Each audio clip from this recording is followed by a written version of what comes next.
Salut, c'est Trado, je suis content de vous retrouver pour la mise à jour de l'analyse technique du CAC 40. Au programme, l'analyse technique de l'indice pour ce mercredi, la préparation de la séance de jeudi, un backtest, les news et je vous invite à regarder cette vidéo qui m'a été fortement demandée, c'est l'analyse technique de Navia, un star du début d'année qui vient de perdre 20% et forcément on se demande si c'est une opportunité ou pas. Je vous invite à la regarder si ça vous intéresse, si vous tradez les actions. On revient à notre CAC 40 national et oui, vous ne rêvez pas.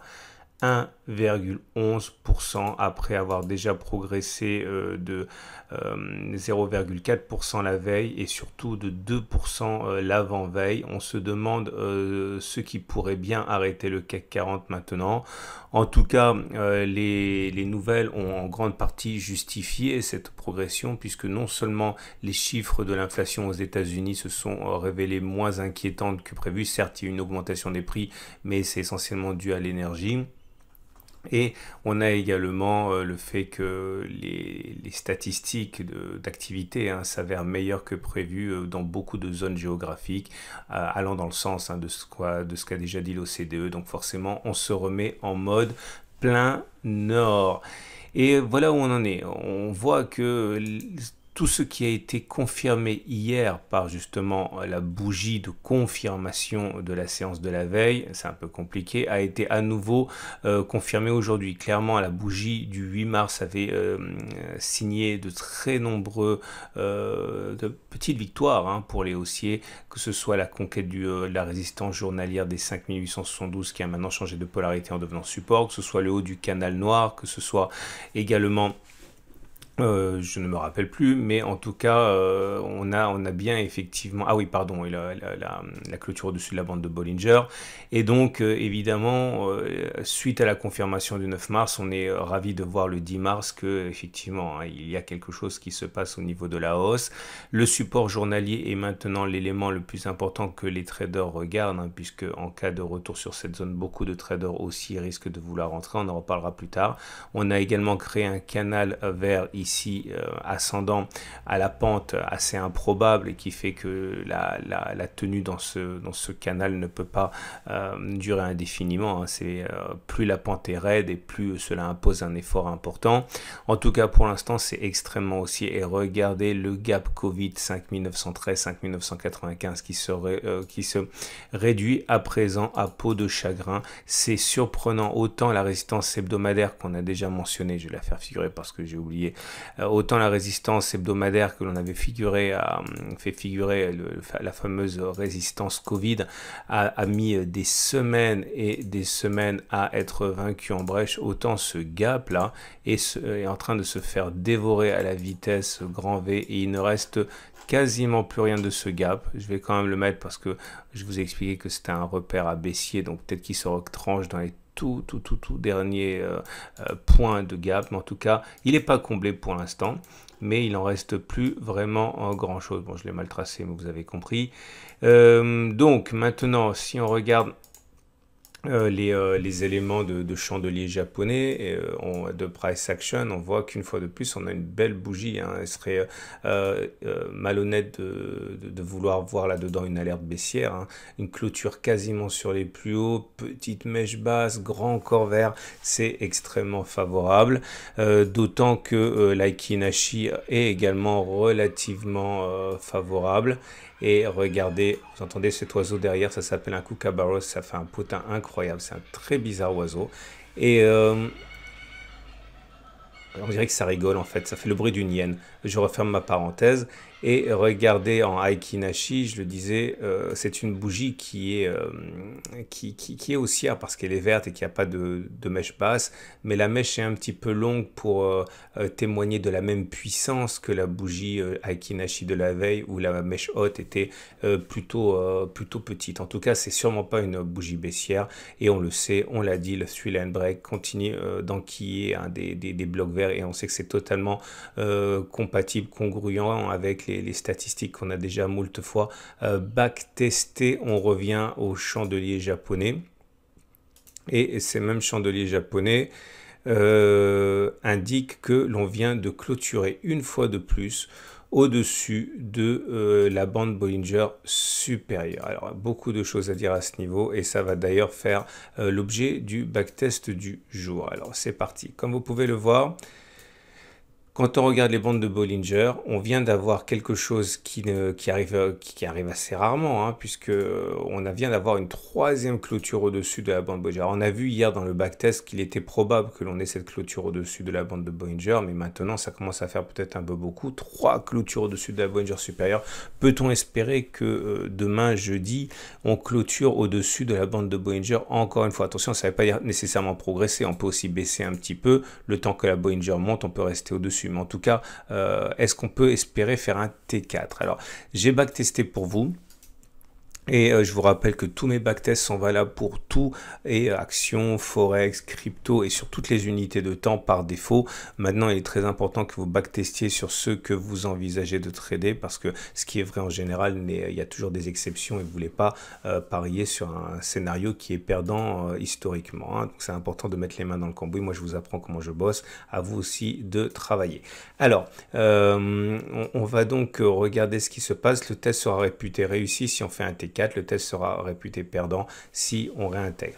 Alors, l'idée, le premier, c'est rare, hein, évidemment, on n'est pas sur des actions, on est sur des indices, donc c'est rare d'avoir des choses aussi importantes. Donc voilà, premier exemple ici, ce que l'on regarde, c'est le pouce tourné vers le haut, tourné vers le bas.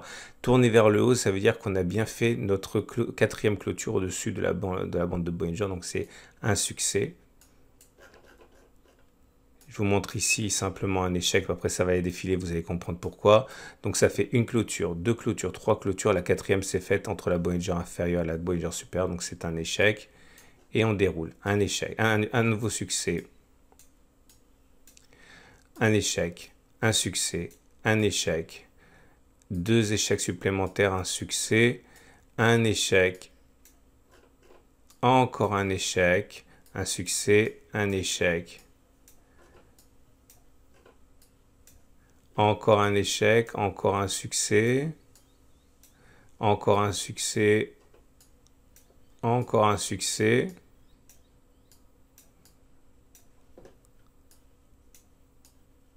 encore un succès, un troisième succès d'affilée, 2 échecs d'affilée, encore un échec, encore un succès. Si vous découvrez mon format, vous devez vous dire que c'est très agréable de partager ma vie au jour le jour. Un échec.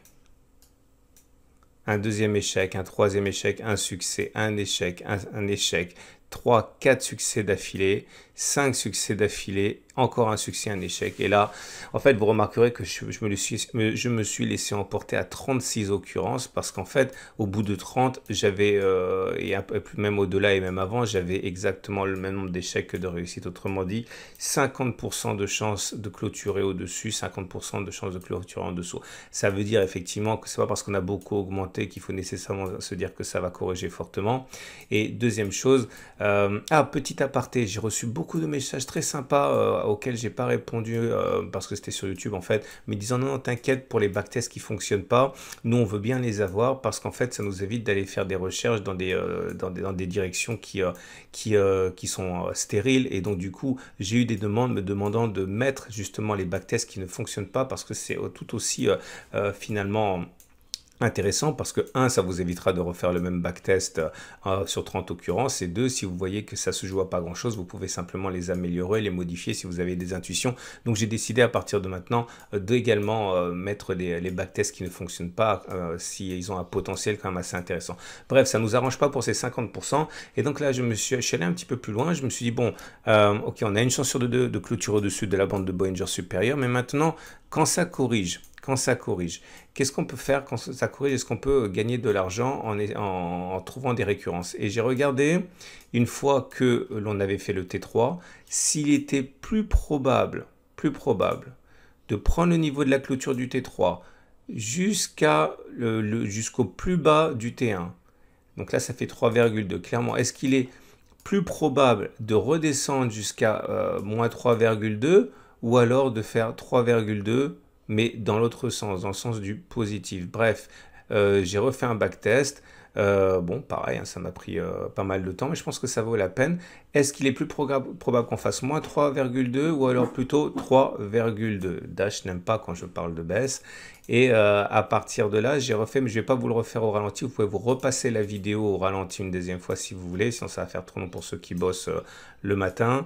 Et j'ai mis une flèche rouge lorsque on allait d'abord parcourir la même distance en dessous, et une flèche verte quand on allait d'abord parcourir la distance au-dessus. Clairement, ça veut dire T1, T2, T3, ici.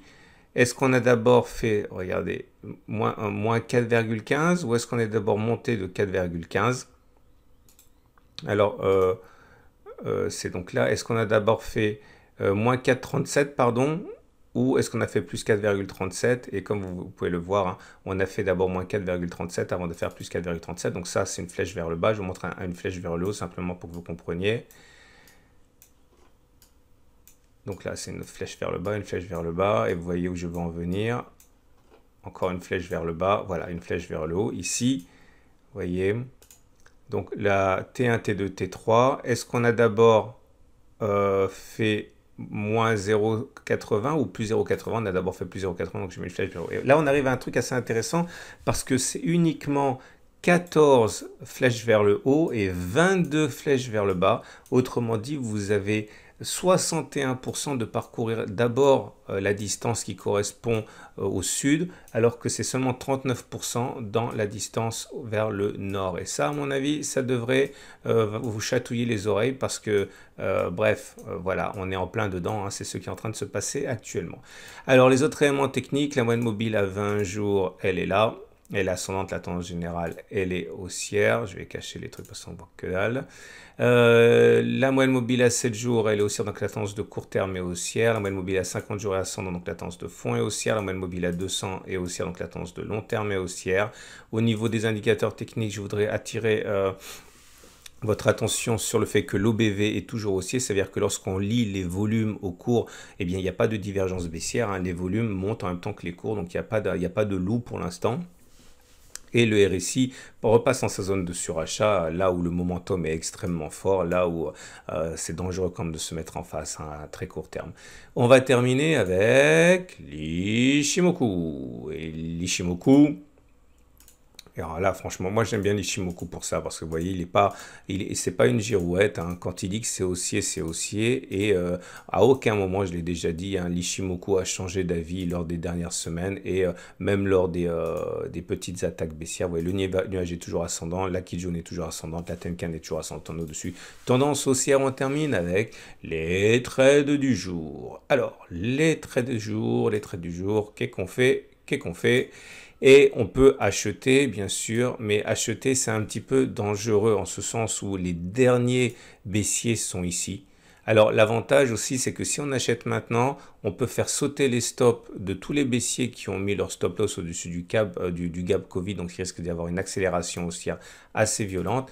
Pourquoi pas? Le problème, c'est que si on achète maintenant, normalement, il faut mettre un stop, vous le savez, en dessous d'un support. Enfin, c'est ce que je préconise, donc ça veut dire, allez, on va dire 3% de baisse.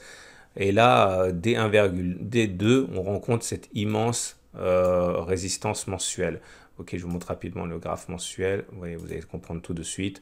Et le problème de cette, ni plus ni moins, hein, que celui qui est à l'origine du, enfin non, j'allais dire une bêtise, à l'origine du gap Covid, non, mais celui qui a fragilisé le CAC 40 au moment du gap baissier Covid. Donc voilà, est-ce que vous voulez vraiment, et puis il ne faut pas vous leurrer, hein, ce que je vous dis, tous les analystes techniques expérimentés le voient aussi. Donc vous avez un ratio gain-risque qui est quand même bien pourri. Si vous achetez maintenant, je pense qu'il est plus sage d'attendre, c'est ce que je ferai, hein, un retour sur le support avant d'acheter.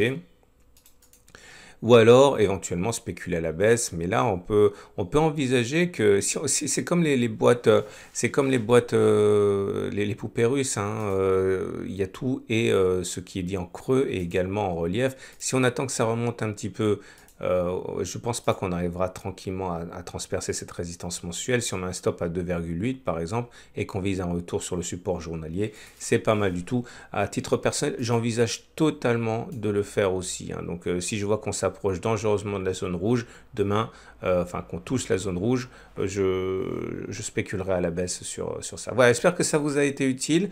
Je vous invite à regarder encore une fois la vidéo d'analyse technique de Navia. L'or qui s'est réveillé mais de manière très très évidente. Regardez l'or, hein, je le montre simplement comme ça depuis. Ouais, l'analyse technique, c'est ça qui est génial avec l'analyse technique, hein. Alors que les fondamentalistes sont un petit peu perdus et commencent même à regarder vers les analyses techniques pour savoir où on va, ben, l'analyse technique, elle est d'une simplicité biblique, hein. On était sur un support majeur, on rebondit. Point. Je vous souhaite une excellente journée, je vous dis à demain pour la mise à jour.